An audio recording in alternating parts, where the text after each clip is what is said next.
Buon pomeriggio a tutti. Good afternoon, everyone. Welcome to this meeting entitled How Can We Experience Faith in the Contemporary World? The Life of Don Giussani. Well, the journey of Don Giussani was a historical journey, as it is the journey for every man. For me, history is everything. I learn from history, he used to say, because he cared for his life. And for that reason, right from his childhood, when he was able to acknowledge himself and all the things happening around him. So he lived his personal life and the encounters he made with a question on his life. Some times ago, Don Carron, who is the Spanish priest called by Don Giussani from Madrid to pick up the responsibility of guiding the movement, Communion and Liberation, that he had founded. He said, the story of Don Giussani is so significant because he lived through the very same circumstances and he had to face the same risks and challenges. He had to go through himself the journey that he describes in his writings. So the time when he lived was extremely important for him for making his personal journey and his direction. He followed this open journey without making decisions before, without planning the further steps. Padre Antonio Spadaro yesterday morning stated that Pope Francis is like him. He is inexorably open towards reality. And without the complex circumstances and events that Don Giussani lived through his childhood, the seminar, being a priest, being a teacher, and the acknowledgements and the misunderstandings within and without the church. His disease, the relationship with the world, and the relationship with modernity, i.e., the challenge he had to face in a world that Pope Francis wrote in the message to the meeting, where after 2,000 years, Christ is someone unknown again. So without these circumstances, Christ would have remained an unknown, someone alien to his life.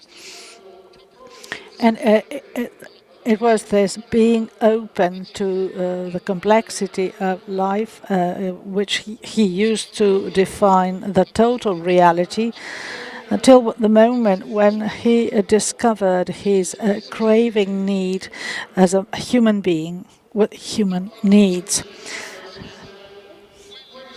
That's the reason why Don Giussani was able to got that answer, which really changed his life. The grandiosity of Christian faith, and I quote, which cannot be compared to any other positions, is this: Christ answered to the question posed by man. That's why we share a common destiny, i.e., those who accept the faith and those who live it, and those who are faithless that got drowned in that question. They got desperate in facing that question. They suffer in that question. And how comes that Don Giussani realized that we have a common fate? How did he realize the need that is made emerge by modernity and which turns into desperation? He realized that young students from high school in Milan in 1951, and that is a very, very important date. So what did he discover when meeting the students? He tells that very well in an interview published at the end of 1975 with Robbie Ronza, who then became a journalist, has just been reissued by BUR, the Movement of Communion and Liberation. Read it because it describes Don Giussani very clearly. The book and the interview tells the facts and the beginning, what he did in the 50s. Listen, and I quote, Don Giussani says, I'm impressed because all those students had been baptized. Many of them were believers, attended the Mass every Sunday, but in their daily life it was as if Christianity had no room and no space, as if it pertained to another level of existence, a level which had nothing to do with with life and its significant urgencies. How comes that faith is not present in the life of students? Usually, indeed, they are a person who are more careful about values because the essence of Christianity was no longer a proposal of life for them. So, since the majority of people had was detached culturally and physically from Christianity, I realized that we might eliminate all the contingent elements in the announcement so that it can clearly and fully emerge in its essence. Maybe you are reminded by someone else who's now the Pope. So what did Giussani do after realizing that? That's the way we began, i.e. speaking about Christ, trying to face all problems starting from the point of view, the stance of Christianity, the one which seemed to be the stance or the point of view of the word of Christ made authentical by tradition and by the teachings of the Church. It's a way of mobilizing people, but with intention to receive the announcement of Christ so that from masking and dust we could draw the facts into which all Christians put their hopes for themselves and the world, and that is not a crusade. This is what Giussani acknowledged, and the point where he made a new start. So he visited the Borghesi High School in October 1954. I perfectly remember the first time I entered the school where the movement started. Everybody there, well, they were like aliens to the others, but still I loved them. That's the reason why, from his first lecture, he announces his teaching program. I'm here not to have you believe in things I will tell you. I'm here to tell you a method so that you can check whether what I say is true. And what is this method? What is the purpose of this attempt by Don Giussani at a time when Christ was becoming again unknown? He wanted to show that indeed faith was adequate to meet the needs of life.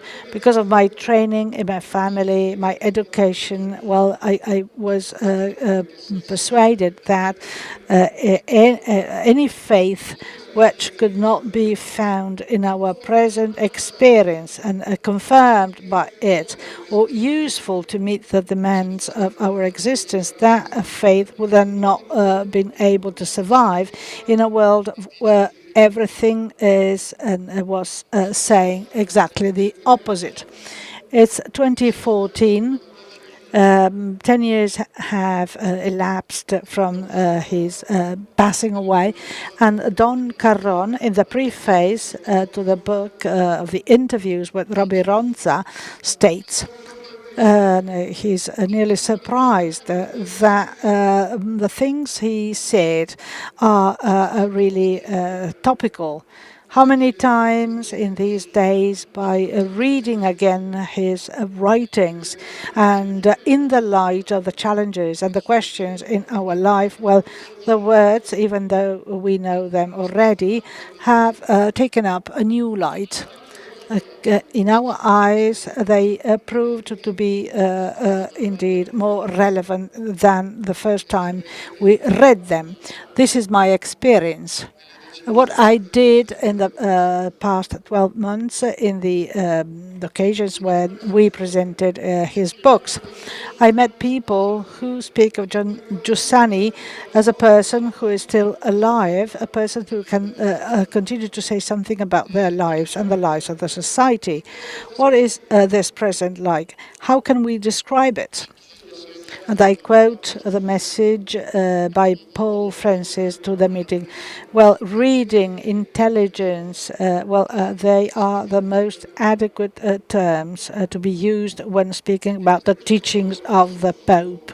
These words are not only acknowledging something, they just point to the way to find a possible answer. In a world in which, after 2,000 years, Christ has become again unknown in many countries of the world, of the West as well, we have to be realistic. We should not take it for granted that our interlocutors know the background of what we say or the things which we use to connect to the core of the gospel. Again, words by Pope Francis. The situations we are living through today pose new challenges, which sometimes are even difficult to understand. That's why we need to ask ourselves, how can we communicate Jesus Christ to a generation of young persons who's changing, and in the end the rapid cultural changes require us to continually be attentive to try and express the truth in a language which can convey its topical meaning today. That's why we have invited three friends, three great personalities who, in different and so far away environments, still do have some similarities, and they accept the challenge posed by modern times to their faiths, to their religiosity, as far as the great questions of mankind are concerned. Massimo Borghesi, a professor of moral philosophy at the University of Perugia; Mauro Magatti, a professor of general sociology at the Catholic University Sacro Cuore of Milan; and Sako Habukawa, whom we know very well, for he has been a friend of the meeting for a long time, and he met Giussani in 1987, and from that moment onward they had been very good friends.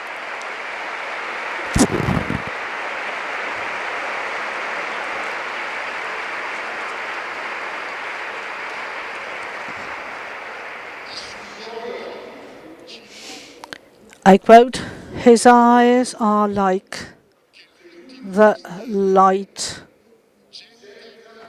shed by the ultimate mystery on my ephemeral personality." This is what Don Giussani said to Professor Habukawa when greeting him during one of the numerous encounters they had starting from 1987 in Italy.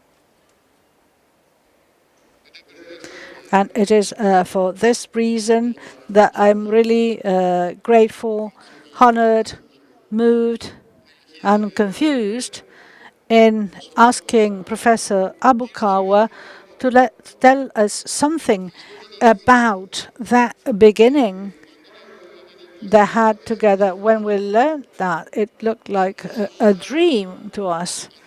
Don Giussani at the Buddhist monastery of Akoya Mountain in 1987.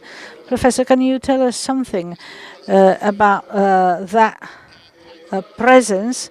Who entered your life as yours entered that of Don Giussani, so that we will never forget him? Thank you.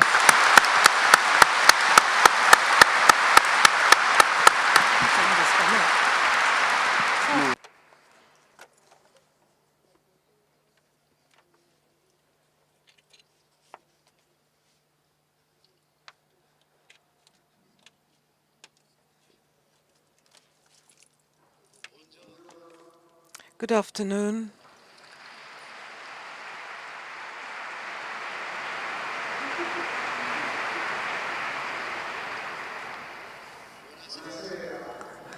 Good afternoon.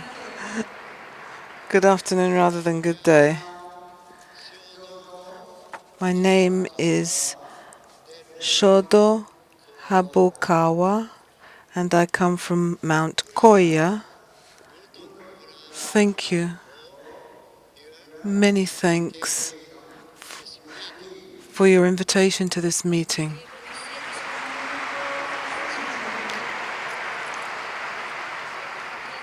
It's a pleasure for me to return to the meeting of Rimini again this year. Many thanks for your warm invitation and for your warm hospitality. Thank you very much.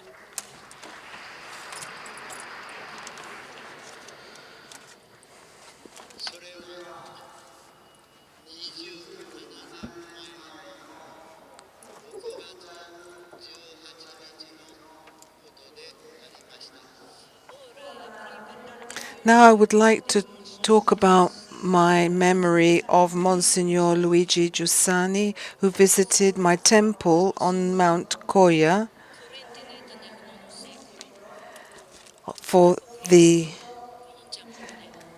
based on a temple based on a saint born in the 9th century. 27 years have gone by since the 28th of June in 1987, when I had an unexpected experience of truth.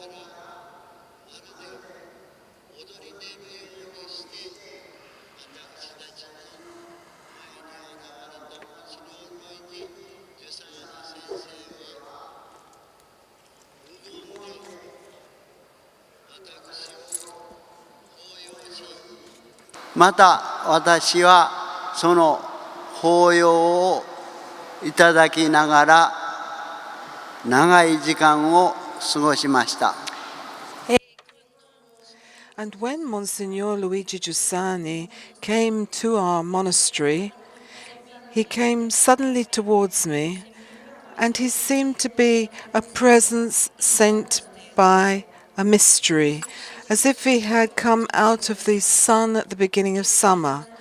That for our tradition means to have arrived from the center of the cosmos. We embraced at length without saying anything because words were not necessary.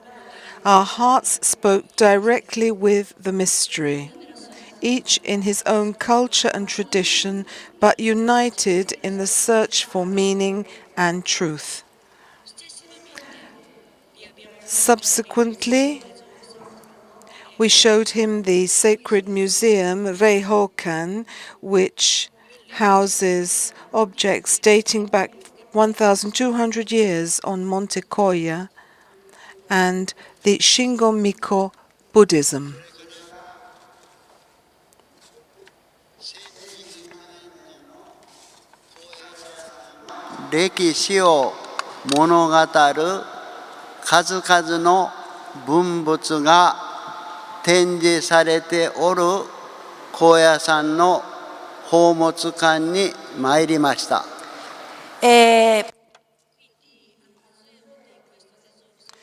At this museum, the Reikon Museum, a beautiful thing happened.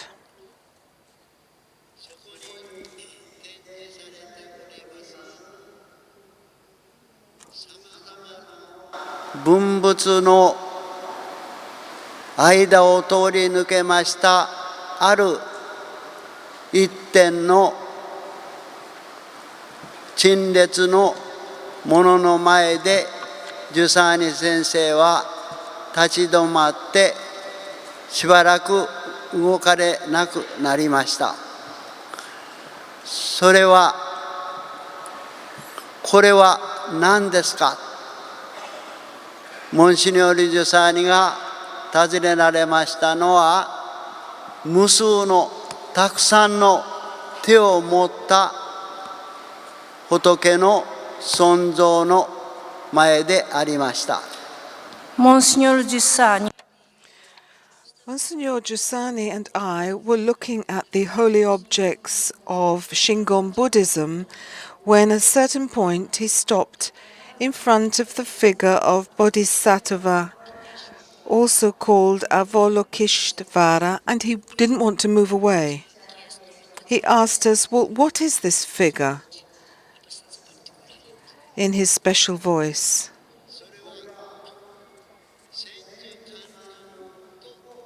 仕上げる仏様です。その手は右左左右に20ずつ40の手を持っております。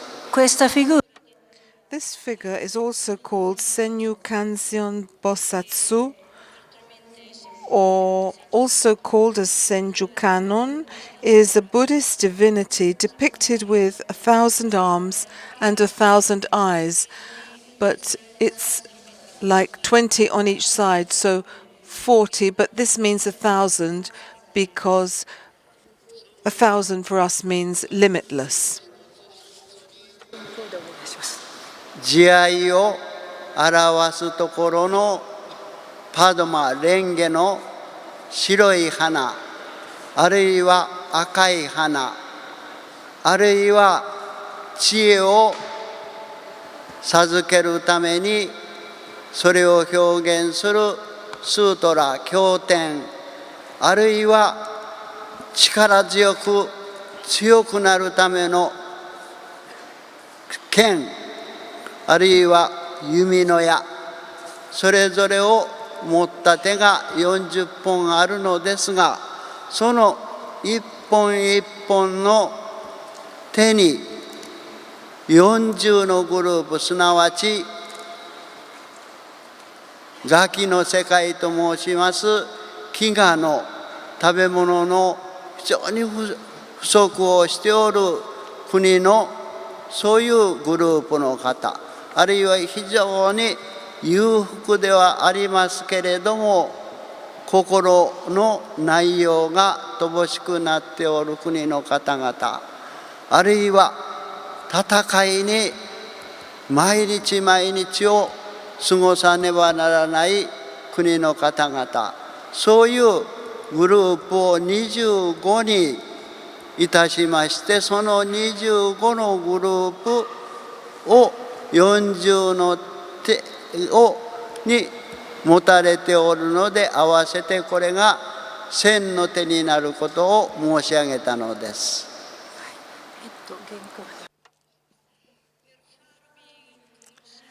To let you understand this image, you can see it in the slide, and we've also distributed a picture on your seats. You have a picture of this Buddha, of Senju Kanon, which is loved by Don Giussani.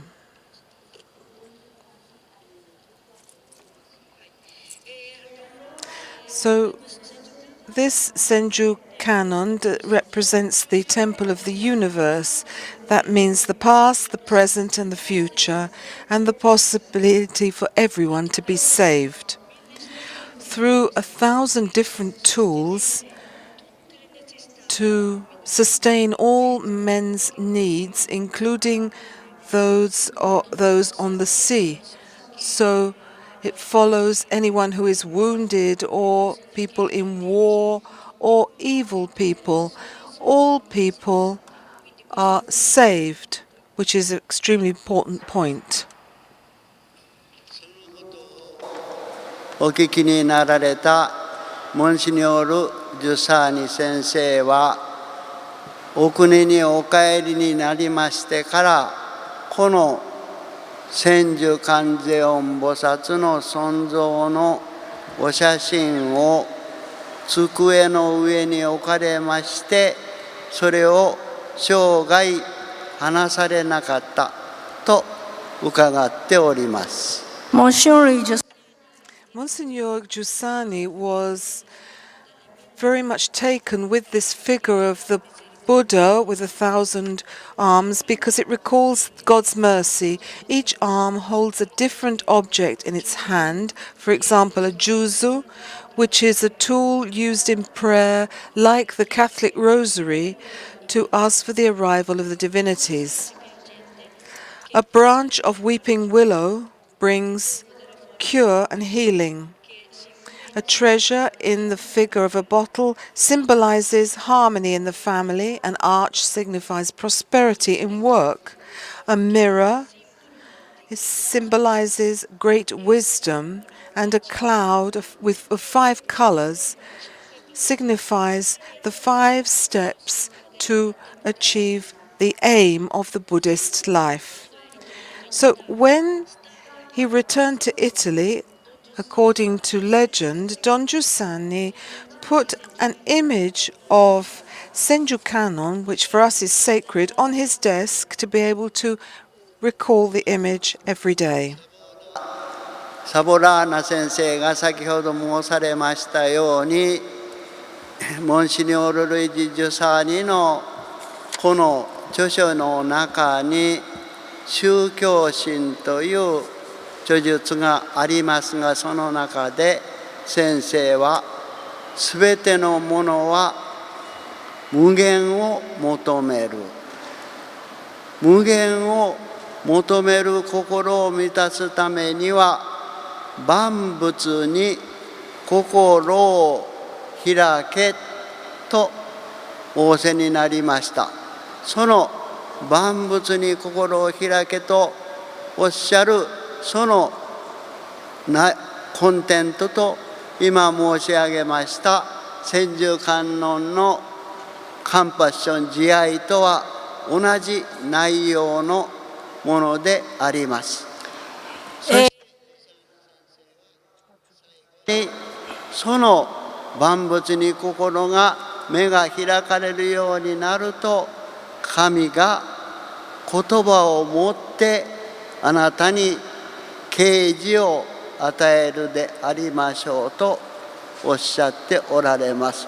その洞察力に私たちはいつも驚愕しその教示を尊いものとして今日も私たちの中に生かすように努めております。Talking with Savorana, we understood that Don Giussani always used to say something very important. And I'd always been struck by the teaching of Monsignor Giussani, in particular by his words, opening your heart to everything that exists in reality, you will then hear the voice of the Absolute, of mystery. This is one of many points that we share in common, and in the past few days, looking at you at the meeting, I'm convinced that his teaching continues to live with us and with you. So I was very much impressed by his teaching that continues and that is growing within you. Grazie. Thank you.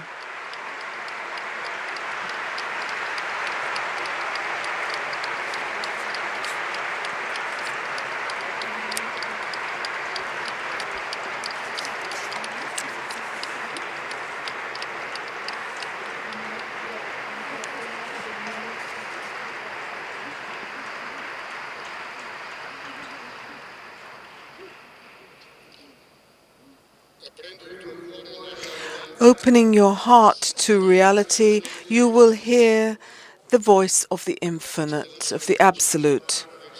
The voice of the absolute talks to us through circumstances. So, Mauro and Massimo, help us.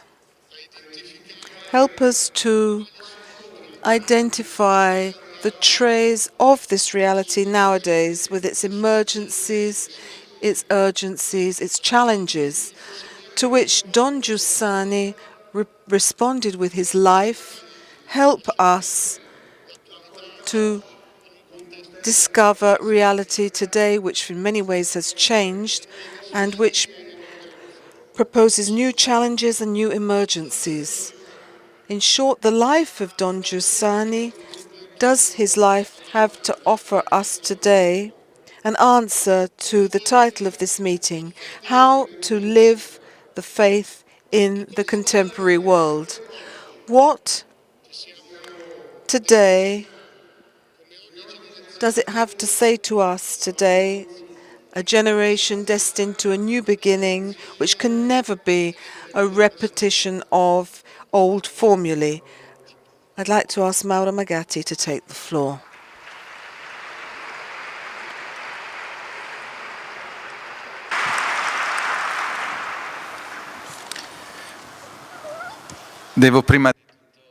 I must first of all thank you for the privilege of being able to take the floor in front of so many people today, and thank you for the time you are dedicating to my short talk.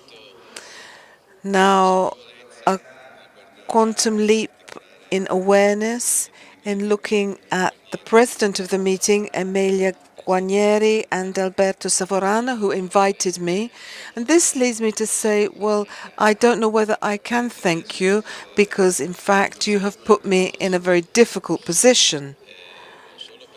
Not only because there are many people here today, and I'm speaking after the master Habukawa, and therefore will be lowering the tone of our reflection, but also because Don Giussani spent much of his life and his commitment in the Catholic University where I teach today. I studied at another university and then I studied abroad, so I never had the opportunity to meet Don Giussani, and I never met him in person. Reflecting on Don Giussani and his work in front of so many friends and so many people who grew up alongside him, you will understand that this puts me in a difficult position.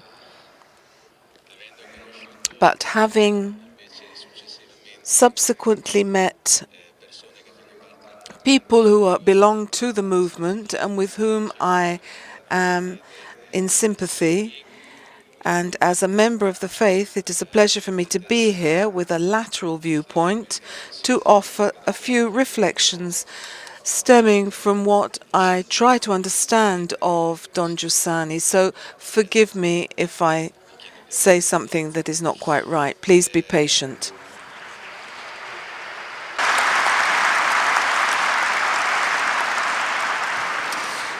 In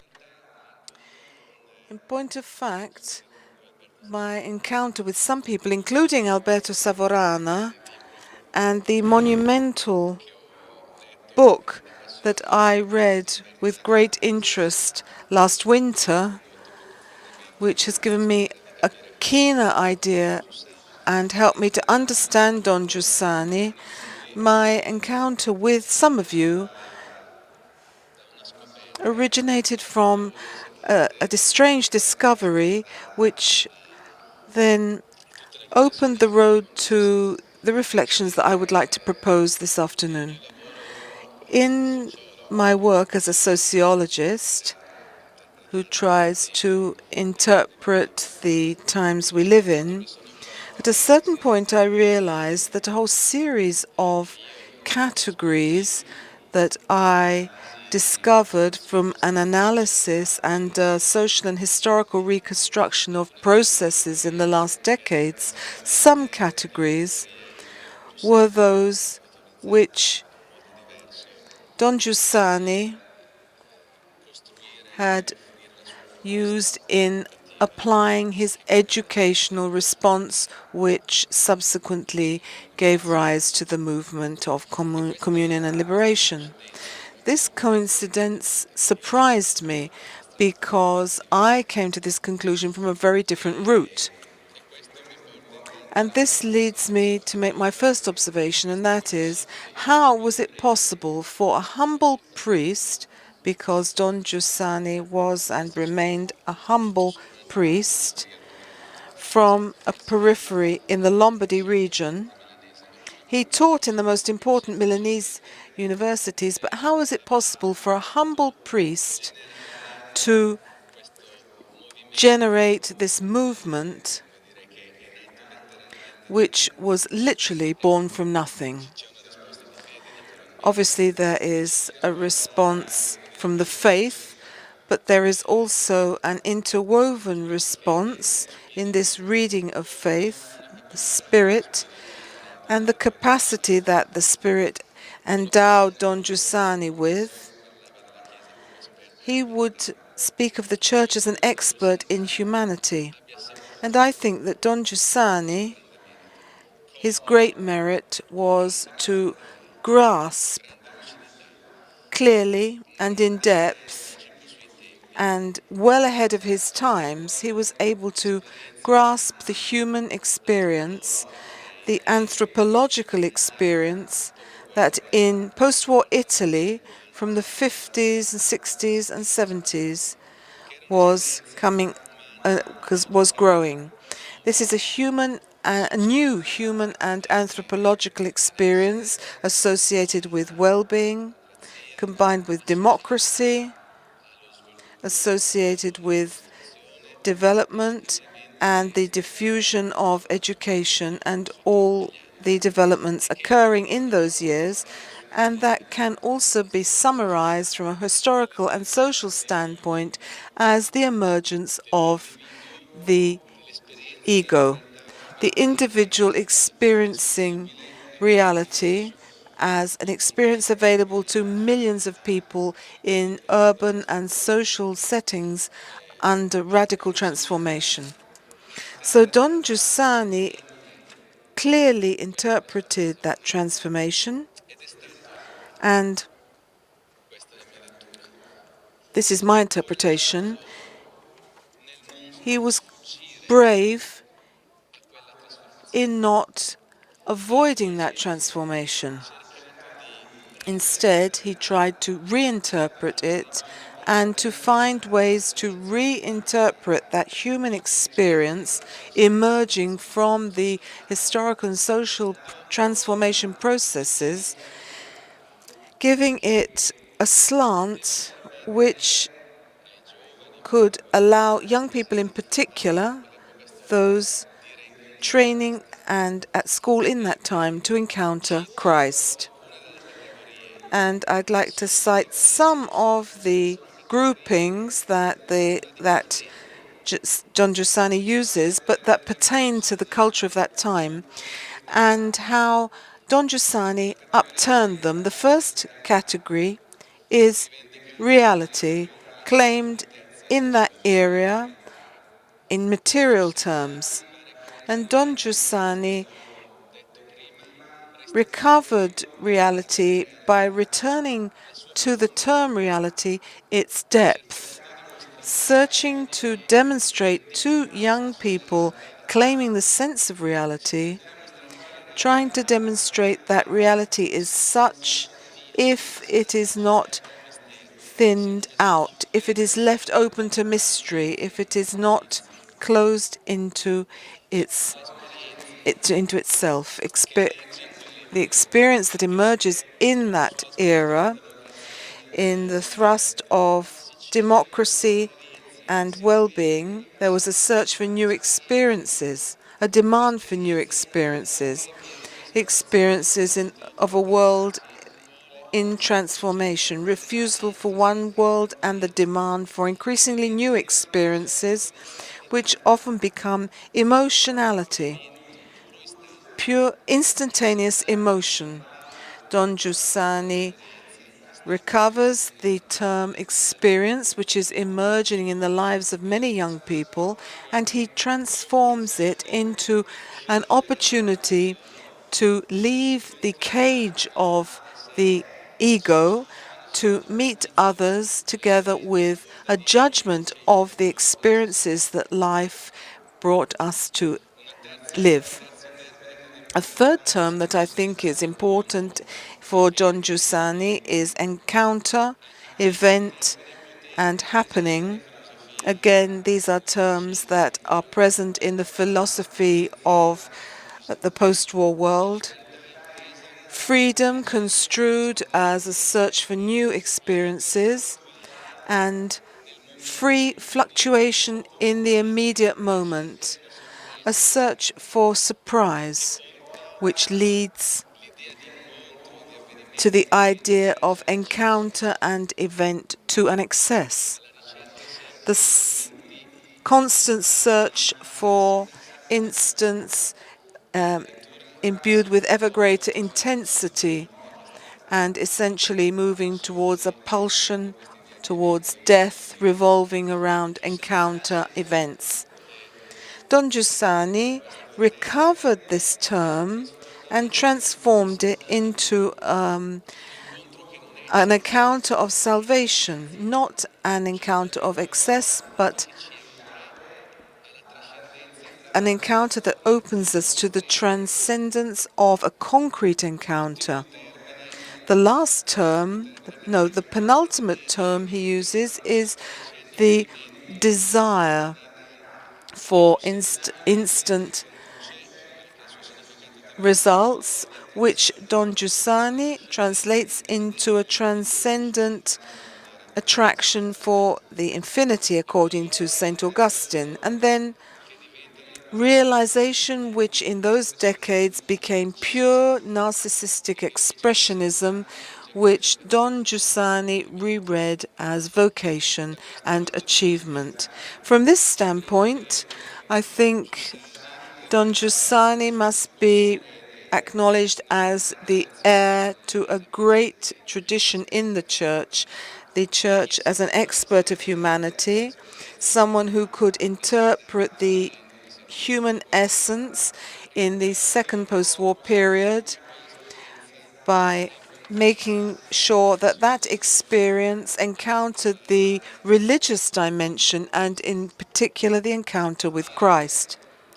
Starting from this premise that he recalls strongly in his lessons in high school with his high school students, the religious sense of this anxiety, this demand, this questioning, we cannot remove.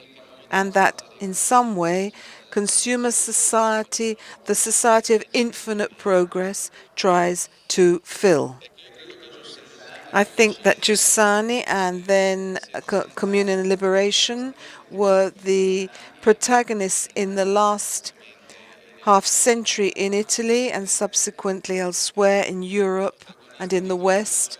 They were protagonists of a season that saw other players because it gave an answer, a concrete response, illustrating a new space in which the experience of faith could be placed in everyday life.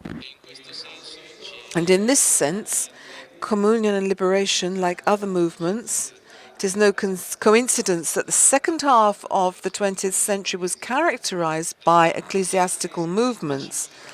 CL anticipated and then accompanied the conciliar church, which was starting to measure itself with the invading question of modernity, which penetrated the everyday lives of every one of us. And from this point of view, I think that the historical reading we can give of Giussani and Communion and Liberation, like all historical events, had its shadows, I think it can be convincingly acknowledged as a great light.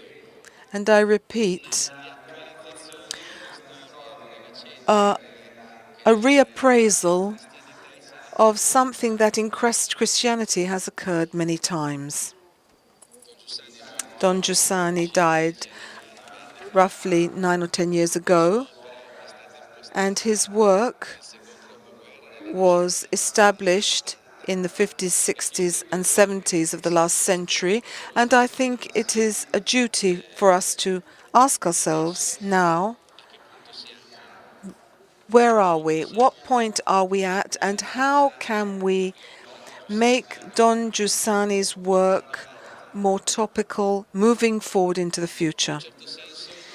To some extent, Don Giussani accompanied the emergence of a mass experience of freedom, a generalized experience of liberty, the emergence of the ego in advanced Western society and in Italy in particular. Nowadays, we are living in an era in which that experience has, on the one hand, become entrenched and poses new challenges, and on the other hand, the experience of radical contemporary individualism is in a crisis. I shall make an attempt in the second half of my speech to offer you some suggestions following Giussani's method to say that it seems to me, and it is my task as a sociologist, to say that the 21st century has begun.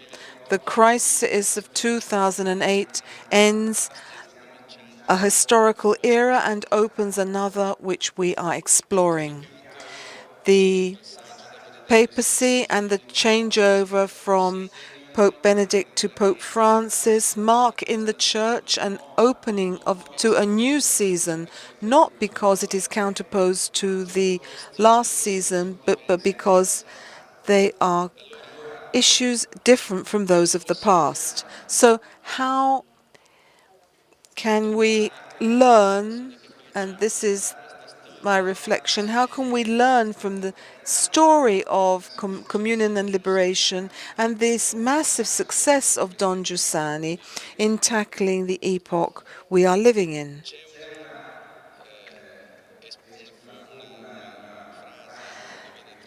There is a phrase which is attributed to Mahler, the composer, which says, composition is the transition of fire and not the idolatry of the ashes. I think this is a question which all human experience, a business, the church, a movement, even a family, all human experience must come up against time that is running out and find a point of equilibrium between not forgetting tradition and restoring it to life without embalming it, and at the same time making sure it is not lost, but also make it live again. And it seems to me that communion and liberation doesn't need to change. It needs to change because we all need to change. Don Giussani is no longer with us. There is a new head. There are new challenges, and we need to move forward. It seems to me that Don Giussani, first and foremost, has left us a method. And the method, plainly, is the one that I mentioned earlier. And that is, first and foremost, we need to immerse ourselves in the experience of our contemporaries. Before anything else, we need to empathically enter into the heart of our times. Before everything else, the Christian must not be afraid of the modern age in which he lives. He must humbly but in depth seek to be in line, to be able to speak to those he encounters. One short note on some elements I consider necessary to emphasize in order to grasp the time we are living in. Don Giussani referred to reality. But where is reality nowadays? What is reality for us today? On the one hand, reality is pure representation. What is real is what is represented effectively. On the other, reality risks being merely what is created by technical and calculating reality. I think of my children, I think of myself. When I say reality, what do I mean? Where do I encounter this reality? Where do I see it?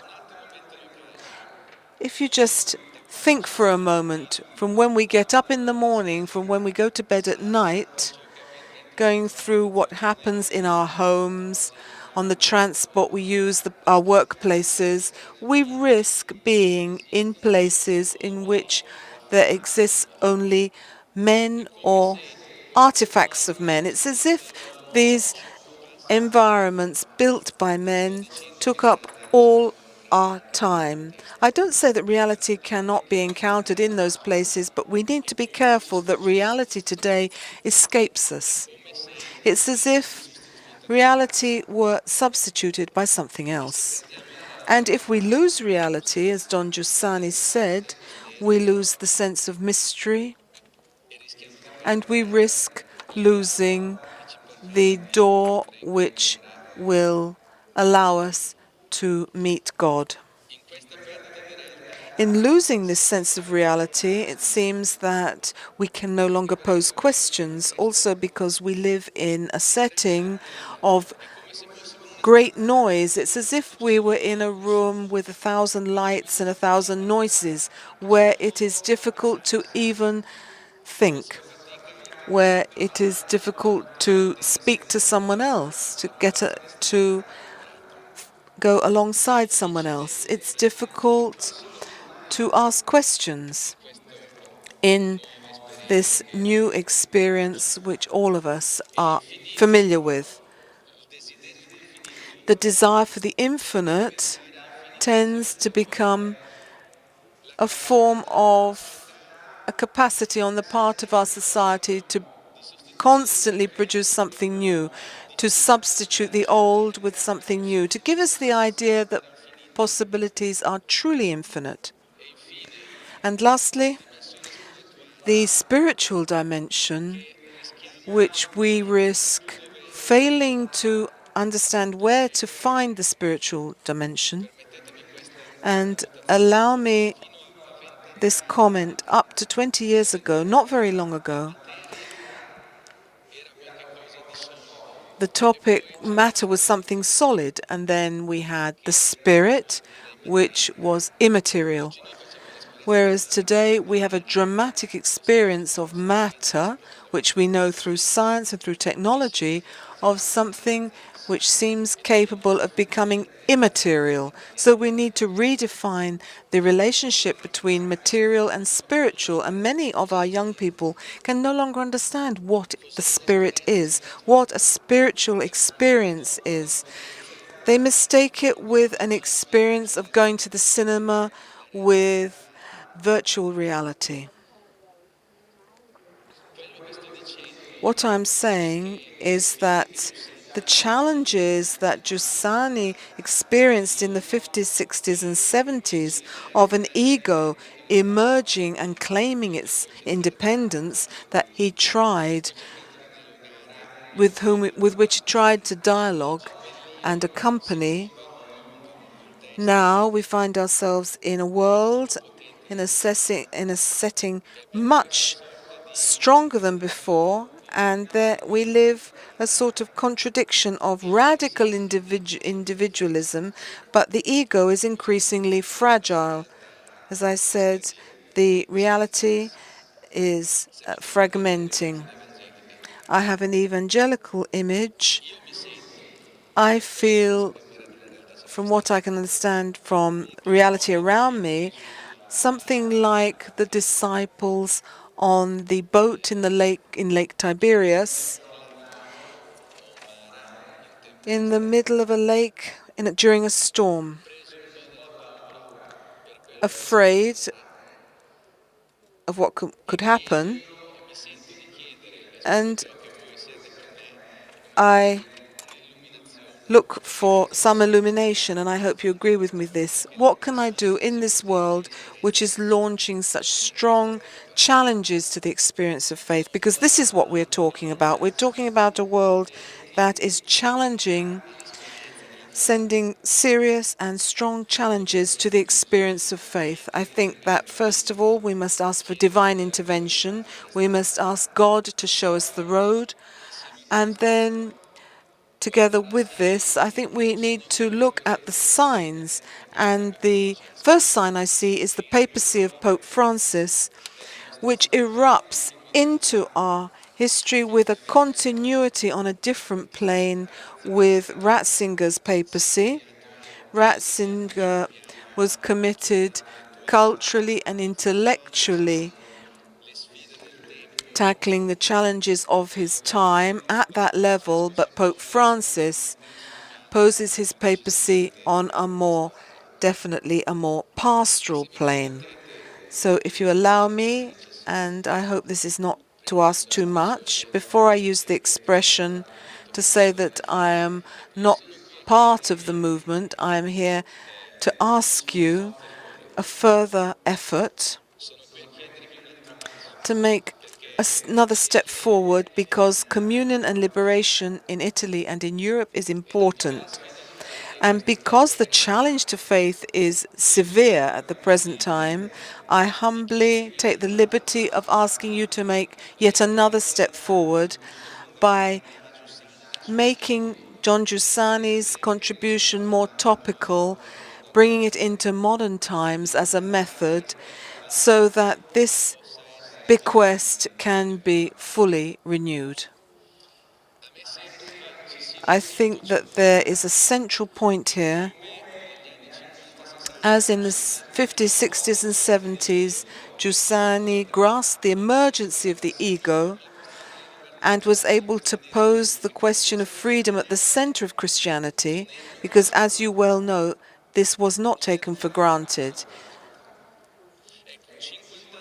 50 years later, in seeing the entrenched individualism of modern times in crisis, then I think the suggestion that I make is that today we are faced with a need to rethink of a relational ontology. I'm not talking about a sociological relation, but an ontological relation, an ego in relation to God, an ego in relation to nature and the cosmos, an ego in relation to others. I think that contemporary individualism after the past 50 years has a desperate need to discover itself in relation to something that can be built as a relation, an ontological relation. This seems to me, in my interpretation of modern times, a central issue. And in the Catholic Christian tradition, this is the idea of the Trinity. God that is in himself a Trinity.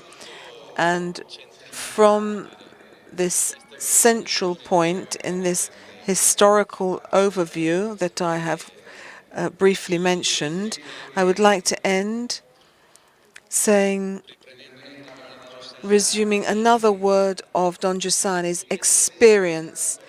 It's as if in contemporary society, the etymological roots of experience lying in experiment, it's as if in our contemporary society we had lost any faith and trust in experience and were convinced that experience is merely subjective and cannot be communicated.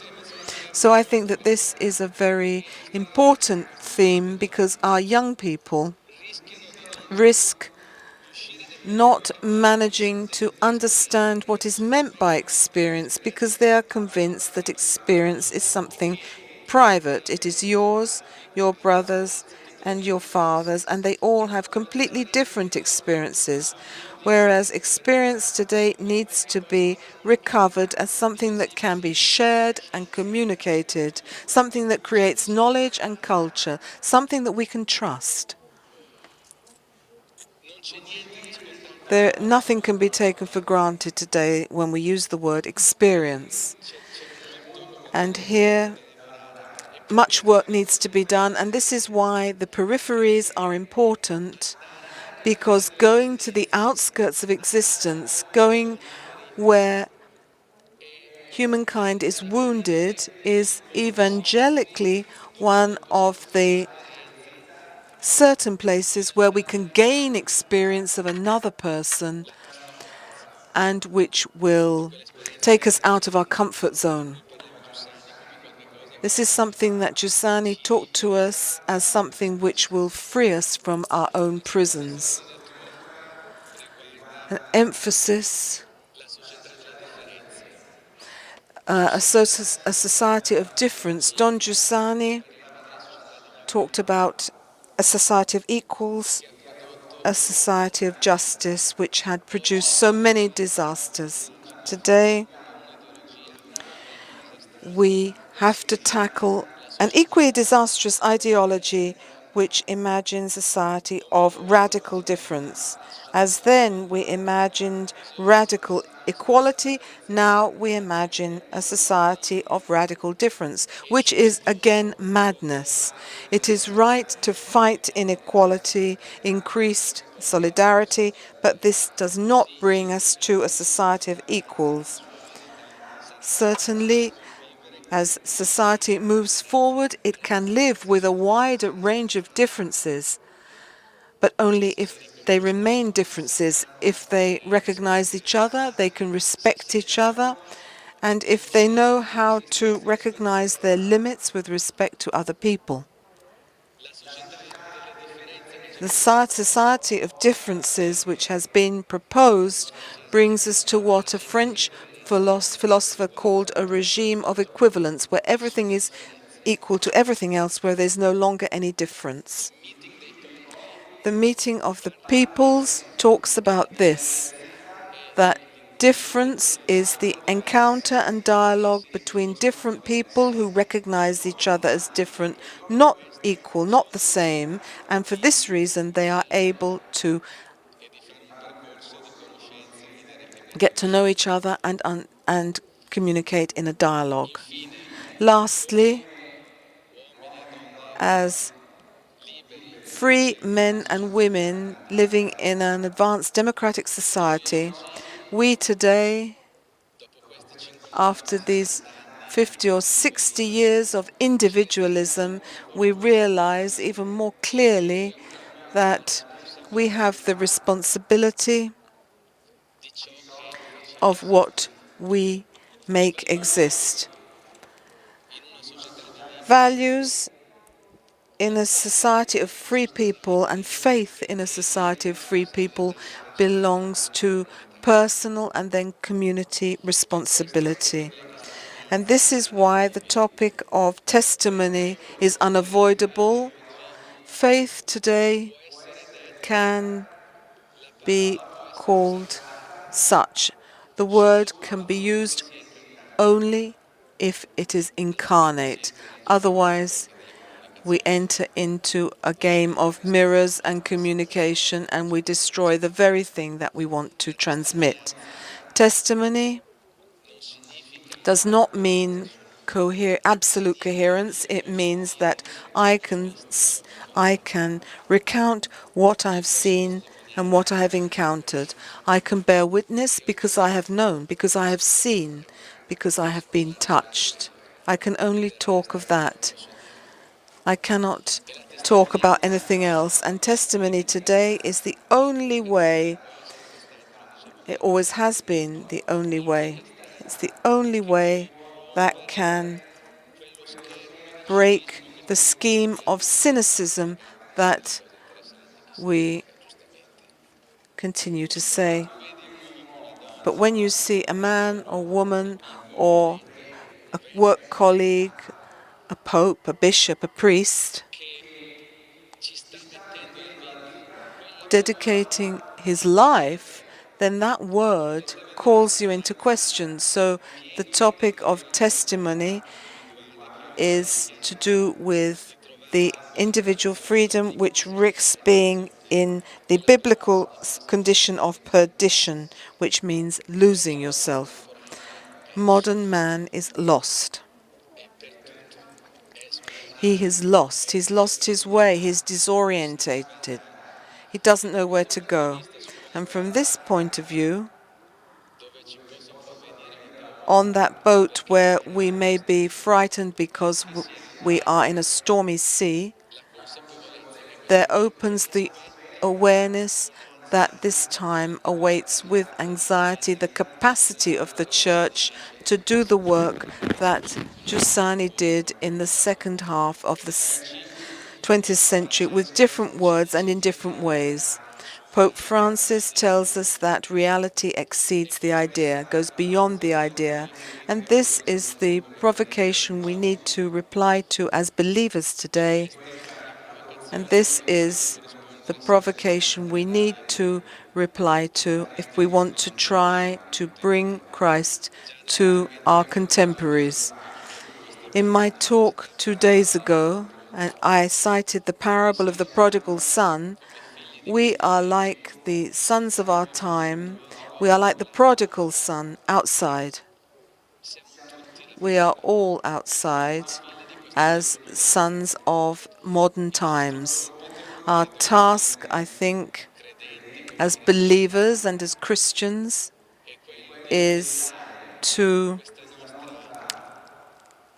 help our contemporary culture to mature from its failings, from its inadequacies, and from its insufficiencies, to be aware of what is missing, the house of God. And this, our desire, our nostalgia, our aspiration in our limited capacity, with all our defects, we can donate first of all to ourselves and to those around us. Thank you very much.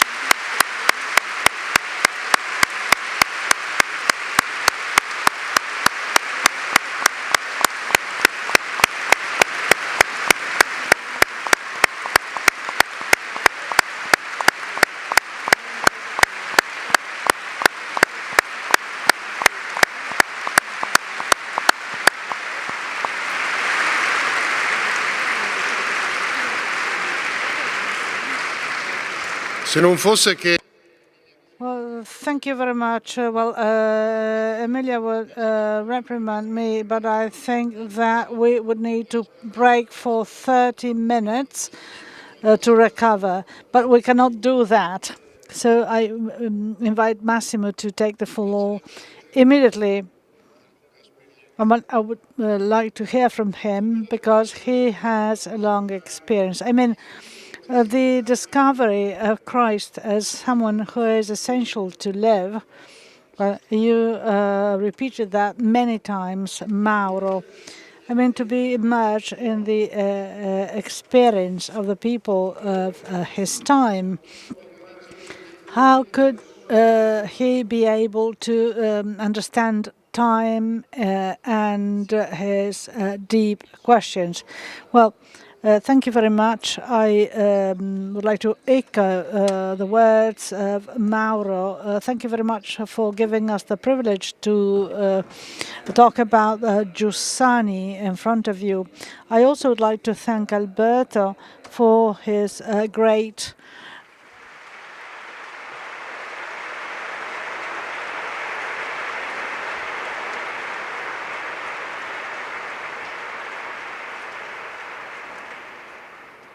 I mean, the great work.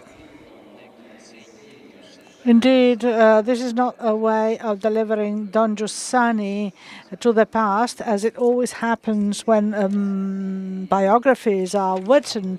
Thank you very much for saying things that indeed make us understand the importance of his biography. I'm fully aware of that. I'm sure that Alberto shares that the life and the person of Don Giussani are indeed much more than the 350 pages of the book.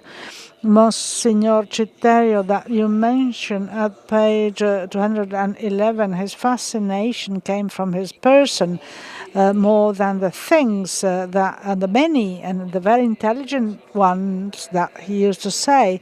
And they were so important because it was him who said them. That indeed is true for every person or every great personality, and in particular those who bear witness of something. According to Kierkegaard, the same goes for Christ. The person who speaks is more important than the things that they say. I mean, the video of Don Giussani, who accompanied the presentation of the book in Italy, is very important. I mean, a person is his voice, his face, and his face and his voice were extremely important. This croaky voice really reached your heart directly. In order to read the book, we need to follow the method that he indicated, starting from the 80s or the 90s, in order to think of Christ. Imagine, just imagine. We should imagine what he said, not only thinking of his words, because in Christianity, as he used to say, history is everything. There is a way of reading Don Giussani which is completely historical. And Don Giussani cannot be understood if we do so. That is useless today. Let's think of the content of the book, which is so full of encounters. A story which, by definition, cannot be systematized. If you were to make that a system, we won't do service to him. He had never been systematic. As Father Spadaro said yesterday, the thinking of the Pope is open, never closed, and the same goes for Don Giussani. I can just offer you some hints of something which I will try to summarize. The first hint I found is that of the family. We'll always think of his mother, Angelina, who was so important for him, but also his father, Beniamino, was very important. Not only because he conveyed the passion for singing. Beniamino was the secretary of the chapter of the Socialist Party in Desio. As his nephew reminded me some months ago, well, a person who was the son of a socialist and who, got closer to faith after 1933, well, that person could not be clerical or fanaticist. So the opening to God happened through his father, who was far away and then became again close to God.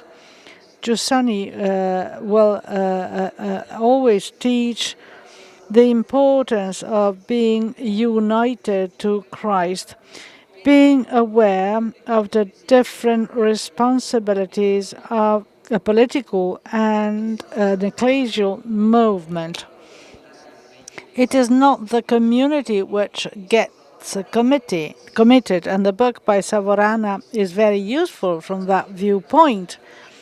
Just read pages after page 536, the critical distance between communal liberation and the Movimento Popolare, or Il Sabato, when he says we should meet everyone and enhance the opinions which are so remote from ours. We should learn to dialogue, so Sabato cannot be the newsletter of communion and liberation. The idea is to have a platform to meet people who maintain different ideas. This is a lay vision, modernity. In the interview with Robbie Ronza, Caron states that there is this distinction. Well, Gaudium and Spes says one thing is the Christian commitment by the church, other thing is that of individuals who get committed politically and bear their own responsibilities. As for the meeting with the history of socialism, Andreina Kulishov, the daughter of Anna Kulishov, who was the partner of Andrea Kostner, one of the protagonists of the Italian Socialist Party. Andreina, the daughter of the marries Mr. Cavazzi, who is the owner of a textile plant where Angelina Giussani worked. She was a worker.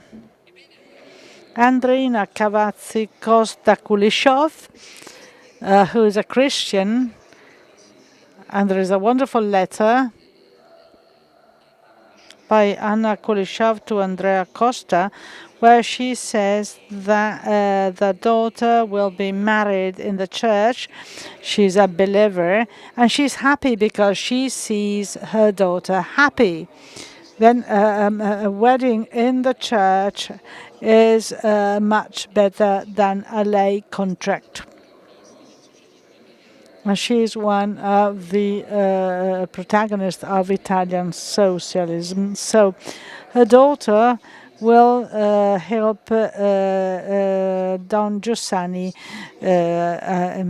entering the seminar and will pay for the fee.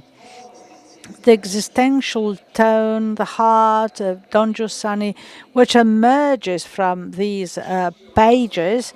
Well, those who met him says that he was happy, merry, positive, but that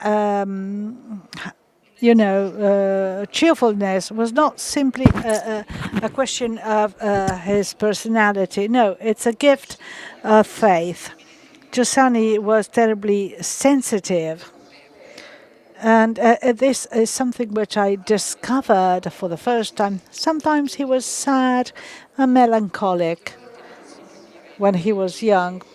How is this? How comes that this is so important? We would not be able to understand his passion for Leopardi, the poet and the writer, the most interesting companion of my life in the seminar. The discovery of the preface, the Verbum Carum of John's Gospel. He understands that the incarnation of Christ is the response to Leopardi. So he was not satisfied with the ideologies or with the ideas.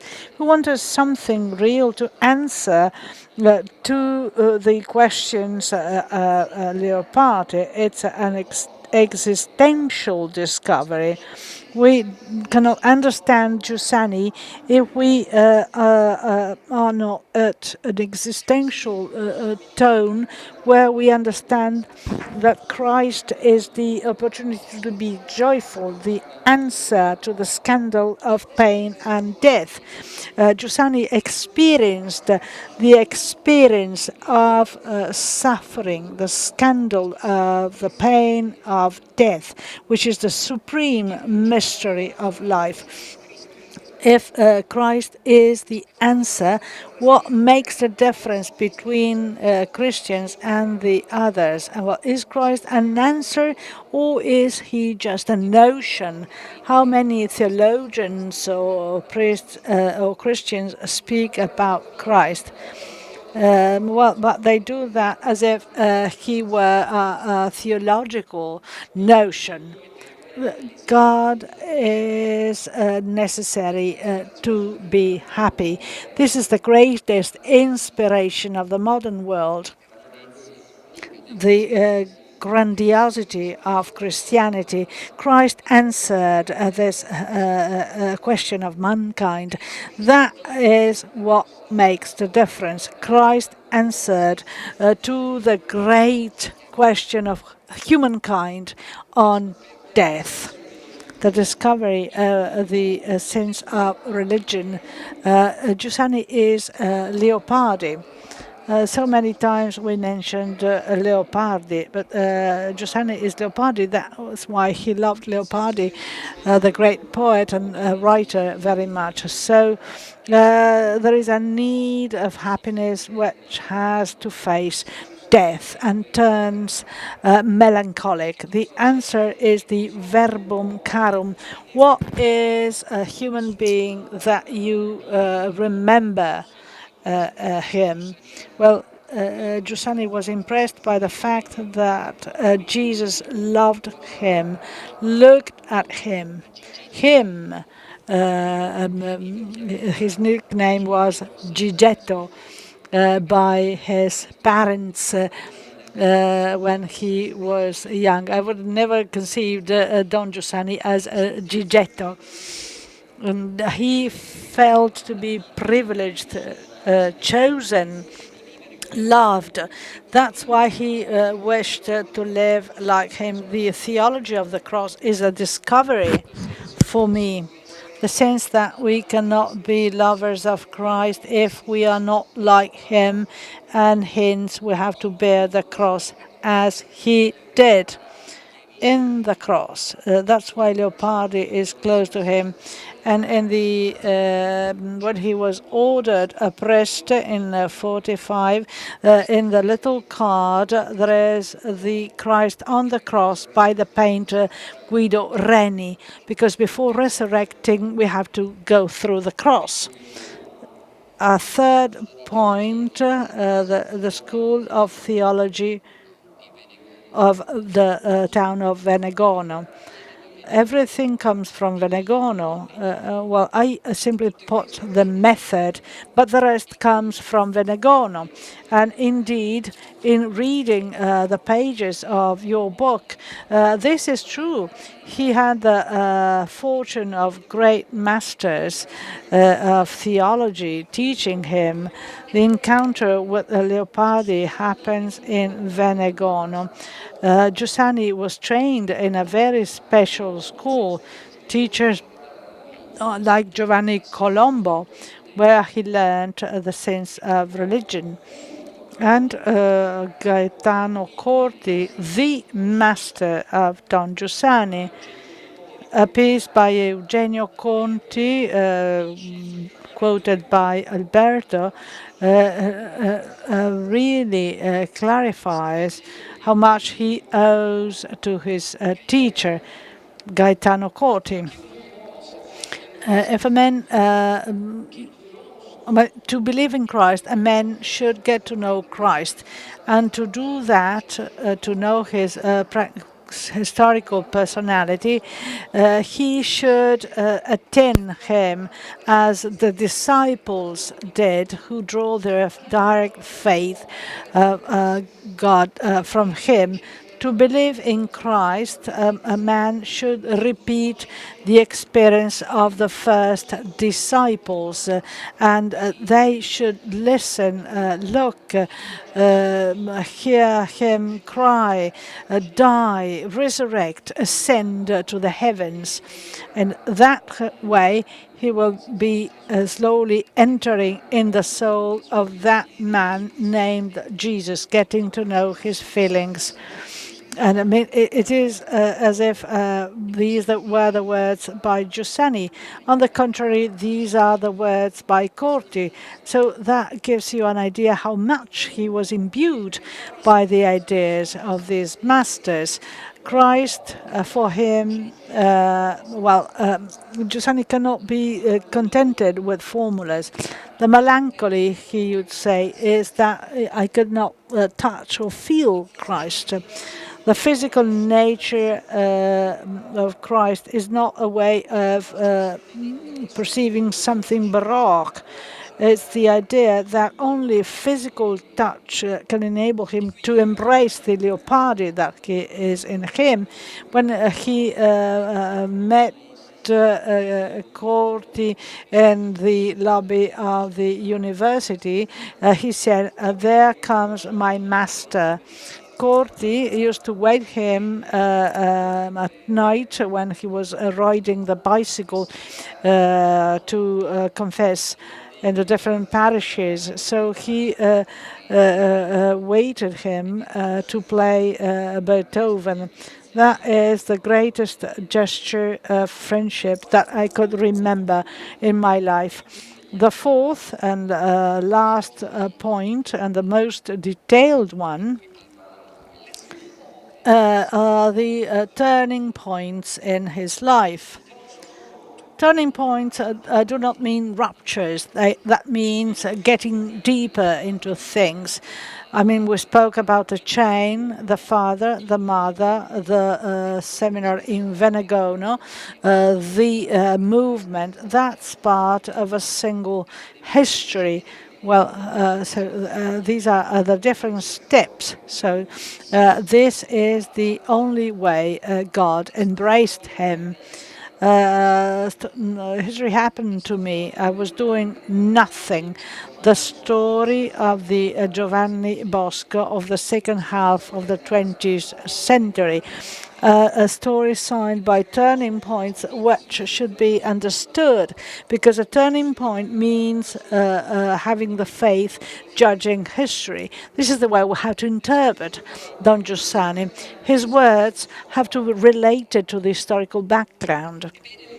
Well, the first turning point, as Alberto said, was 1954, the Borghesi High School, the beginning of his teaching period.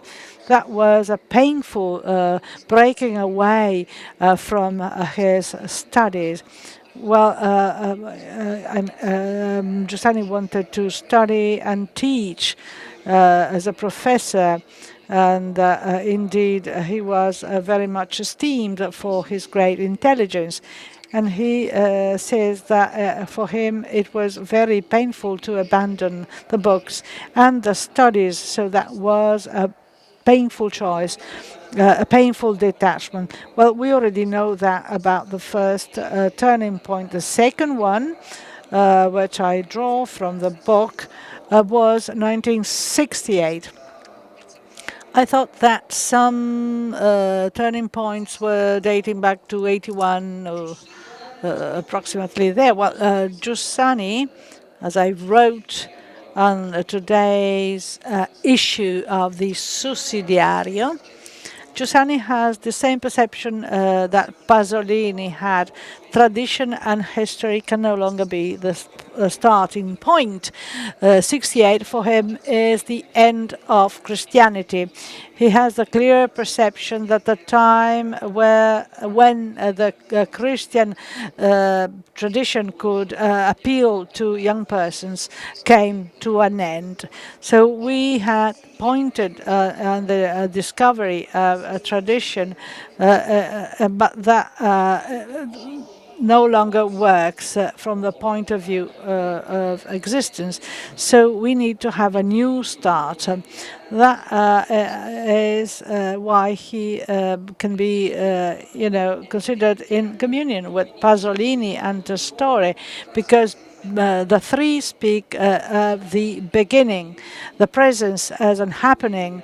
I mean, the pages devoted to the ideal encounter with Pasolini and the physical embrace with Testore is extraordinary. Jesus Christ, states Giussani after 1968, is someone who comes before. I'm impressed. I'm thinking of the Prima Rea by Pope Francis. So Giussani states that about the ideology which was inflexible, which was taking everyone away. Jesus is someone who comes before. So we should back to the essential. Pope Francis says in the message sent to the meeting. Then CL is founded in 68. Those who remain only because of love. A third turning point after 1954, 1968 was Riccione, 1976. The turning point was due to the presentation by Lucio, about the relationship with Brunelli from the Community of Rome. He's a dear friend. After the massive commitment in schools and universities, after the referendum on divorce, which he didn't want, and indeed, Giussani realizes that complicate things because you are forced to be labeled. You are put on a certain side, which he didn't want because he wanted to meet everyone. Christianity is not a message of political victory. It's a presence. It's not utopia. Our life is not a project. It's a conscience that we are a mystery. And he adds, what happened to primeval Christianity, who went out in the world not to change the philosophy, but to make Christ present by sharing everything, philosophy included. This is the same thing that he will say in the manifesto when referring to Peggy in 1991. Jesus came with the idea of changing the world, and then the world changed. But the idea was not to change the world. In 1976, he said, the time has come, the person. I thought that he said that for the first time in 1980. As a matter of fact, that was 1976. The time of the person has come. These are historical judgments. That means that Christianity has come to an end, that we should restart from the person, from the personal encounter. That he stated in a wonderful dialogue with Giovanni Testori in 1980, The Sense of Birth. It's no longer the time for crusades. It's no longer the time of organized movements. It's the time for the person. This is an extraordinary judgment. And he indeed had understood that that was a real watershed, another way of posing oneself. 1981, after the referendum on abortion, the newsletter Sabato publishes the title, Let's Get Started from 33%, i.e. the percentage who had opposed the law. So Giussani said it would be nice to be 12 in the whole world, because it has been demonstrated that the society is no longer Christian. So it's not Christian values, it's the experience which is decisive today. And the experience says that it's not the organization, it's something deeper, freer. That is the time when the slogan is one among us with a capital U. Sorry. To understand that, we should go back to the beginning of faith. That was 1985. He visited the Holy Land in 86. He was very much impressed in seeing the places where Christ had lived and put his feet. It's incredible. He says that from this tiny village of Nazareth, everything began. And the tiny place reminded me of the peripheries of the world. And it is from there that everything came. And the journey to the Holy Land impressed him very much.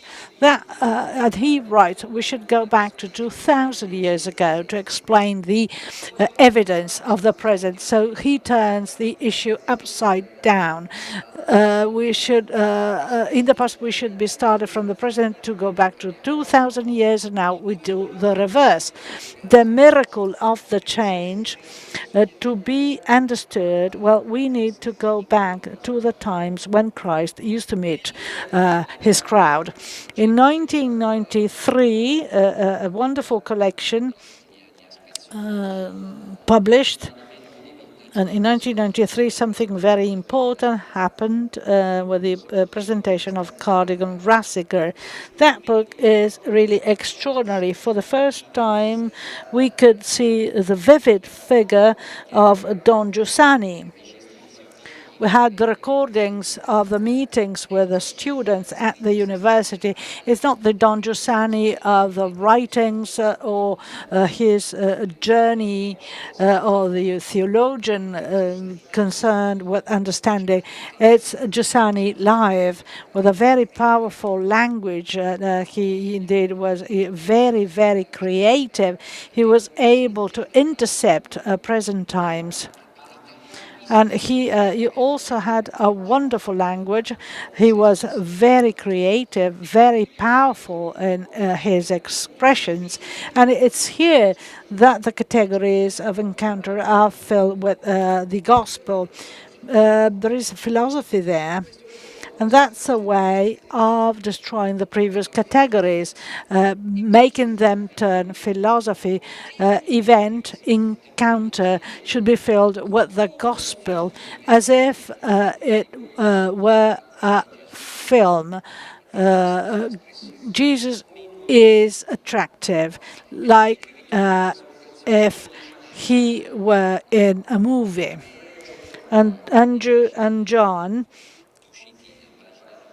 page 916, the desire to see the hair moved by the wind. This is a poem.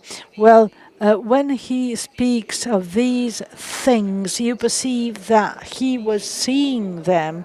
And indeed, he might imagine how the disciples were looking at him. Peter, do you love him? And Giussani rereads the gospel with the eyes of Pasolini and Zeffirelli, great Italian directors. So he encounters something which is happening in that very precise moment in the same way, though under different forms. I am impressed by what the Pope said in his message, where he more or less uses the same words. He wishes that many people could relive the life of the first disciples when meeting Jesus in the banks of the Jordan River. No? La domanda diventa la domanda di Gesù e i suoi discepoli. What are you looking for? This is a question asked on the banks of the River Jordan. So we get the time and space dimension there. Don Francesco Venturino states something really nice that you refer in the book.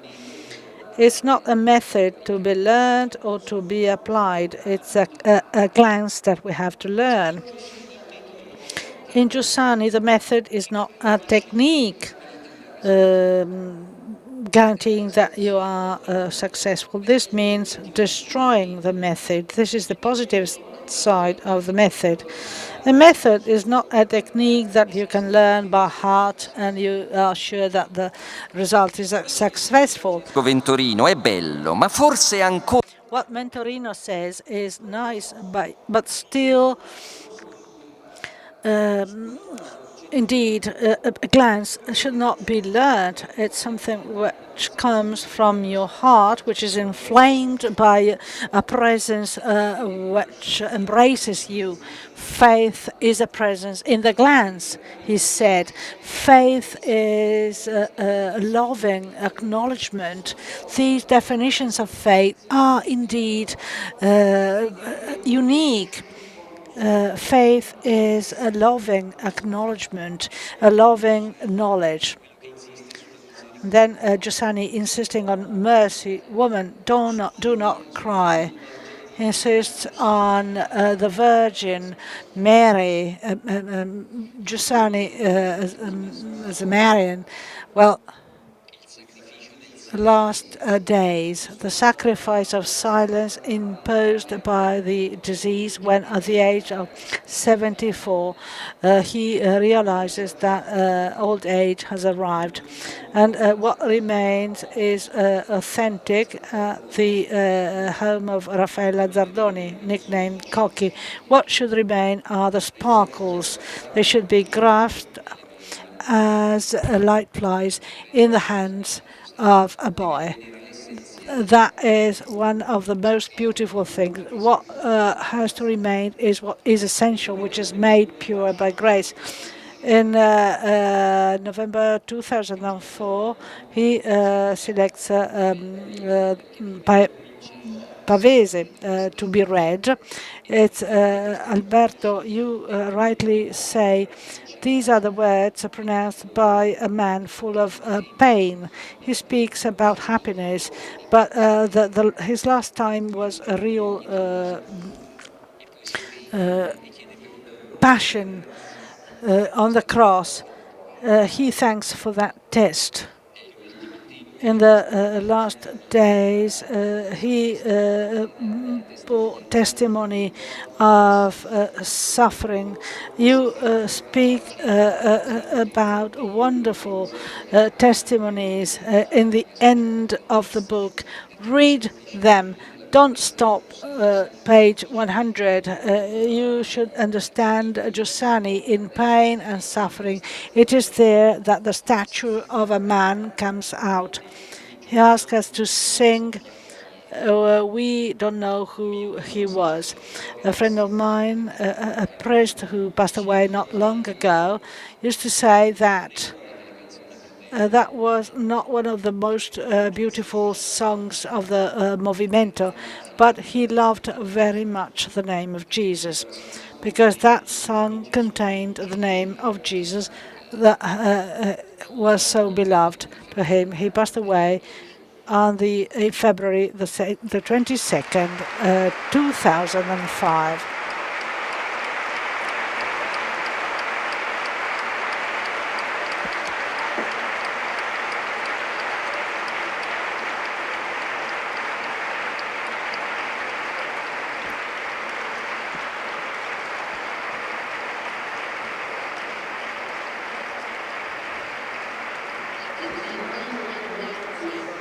Well, the worst deficiency is not being able to perceive what is human. This is one of the great sentences, as I was reminded of.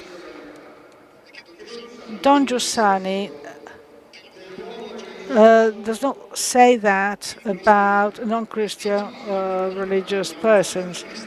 That refers to the worst deficiency for a Christian, perceiving what is human, intercepting humanity of his contemporaries, then as now, is not the premise, which is then overcome by what he defined as the beautiful day of encountering Christ. It is exactly the opposite.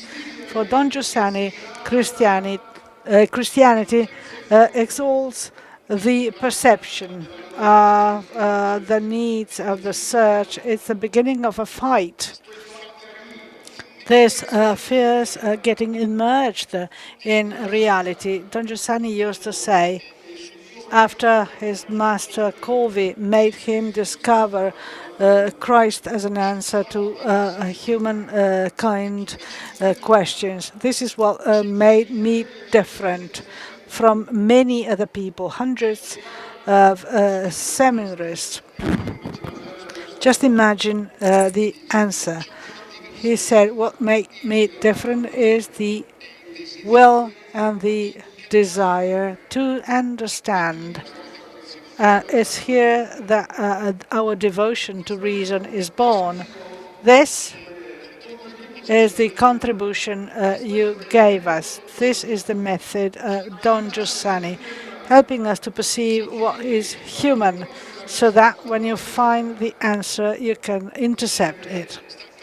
As it's happening in these days, to the many persons who, for a reason or the other, are coming to the meeting here. This is an attempt to get trained through encounters, testimonies, events and shows and exhibition to perceive what is human as it's lived today, not 60 years ago. I mean today. Without this today, there will be no Christianity. That's why we feel the meeting as something ours. It is for that reason, as it's happening today, which is a difficult time for everyone, a meeting has decided to set up the meeting community. That means that you can support the meeting by giving a part of you or the money you have to collaborate. 1 cent is enough to contribute to this common construction, which is an attempt, though limited and with mistakes. Well, that makes it possible to perceive what is human and to understand and intercept the answer. Some journalists met Caron after he visited the meeting, and they asked, what do you think about the peripheries? What have you seen? What do you think? Meeting the peripheries is the way we meet Jesus. I was very much impressed when Giussani said that we have everything if we meet Christ. But what's the meaning of this all, everything? What does Jesus mean? Well, that we can discover in the encounter and the clash with circumstances, i.e. with the peripheries. That's why I understand why Mario invites us to do a further step, which is risky but unavoidable. Caron says, we think that peripheries are something additional, something which distracts us. On the contrary, they are the only way to tackle reality and its challenges, because that is the only way we can understand who Christ is. Without that verification that Christ is in every periphery, we would not be able to understand what Christ is. That's why it's better follow the Pope. I'd like to thank Master Habukawa, Mauro Magatti and Massimo Borghesi, and thank you for coming. Good night.